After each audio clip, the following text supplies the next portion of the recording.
Okay, we are building a little bit of momentum. The S&P 500 still below 57, but we went to touch Monday's levels, and for the most part, we moved our two-way trade up on the chart. It still is a chop. We're still in familiar territory. The light's still yellow on stocks after I dropped the red last Wednesday, but I was looking for support coming into this week and specifically on the Fed today.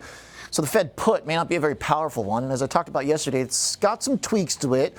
I think most of today went how I was looking, not quite for bonds, but let's get to that in a moment. Firstly, thinking about what comes next. Support is one thing for risk assets, but rallying and comeback is another. And we're not there yet. How I'll know if we're getting there, or at least one big hint, will be if crypto warms up. And Bitcoin did find some firming today. So that light is yellow now because there's potential here that if support in risk markets turns into actual gains, you're going to see coins probably wake up. Even though I think Bitcoin still has a major overhead price ahead of it. Look at the charts. We'll get to that in a minute too. Firstly, the short-term stuff. BTC and the NASDAQ. Lows from last week. Very important that we put them in early last week. The NASDAQ and coins. So even though BTC has been pretty quiet and sluggish, it just doesn't miss out if there's going to be some type of a snapback rally. So that's encouraging that we're putting in lows. We found some two-way trade here, and the nature of that two-way trade is kind of moving higher. That's the first step. Bringing the VIX down was also a key component of seeing support in markets as well. So this week is going pretty well. It's about as good as you can ask for.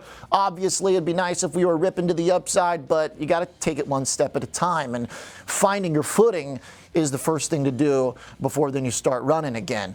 So if we are going to run, then you want to see Bitcoin wake up. For BTC, I think that's pretty much this entire area that's in play, because below 96 is essentially where you can find a pretty clear area on the chart that held, and then when it broke, we had all this bad stuff happening down here. So for coins, they can move pretty quick. I talked about 5,800 on the S&P as kind of being the area to consider a return back to some degree of neutrality in the market as far as the presidential premium goes. 5,800 is where we were on the election week, and we ramped up a bunch, obviously, and then we came down even more.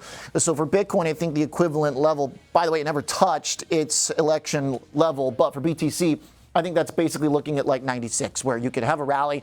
I wouldn't have the green light on it yet, but I'd still have it in yellow because it'd be representing this consolidation period down here. But that's kind of what I'm thinking about. If BTC can get through 96, then okay, we put the green light back on and it's up into the high end of its range. But for now, we just want to see it join in and lead a little bit as far as risk markets go. Bitcoin is the one that tells you when appetite is really building. So again, I think there's a lot of overhead price pressure. There's a lot of overhead fundamental pressure because the coiners were all expecting the government to buy Bitcoin and they're not. So that's a different story, though. For now, let's just think about price action and the technicals. The other thing that I want to see is this resolution between the 10-year yield and the dollar, which have broken apart a little bit. This gap here is a little bit unusual. It doesn't really last too long. It can close by the dollar going up, or it could close by yields going down.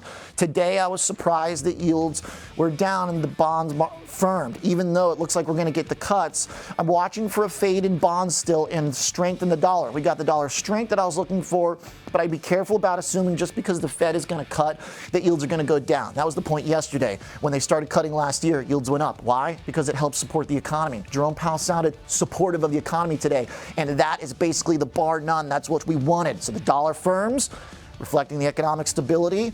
Markets firm up too. Let's see what we got tomorrow.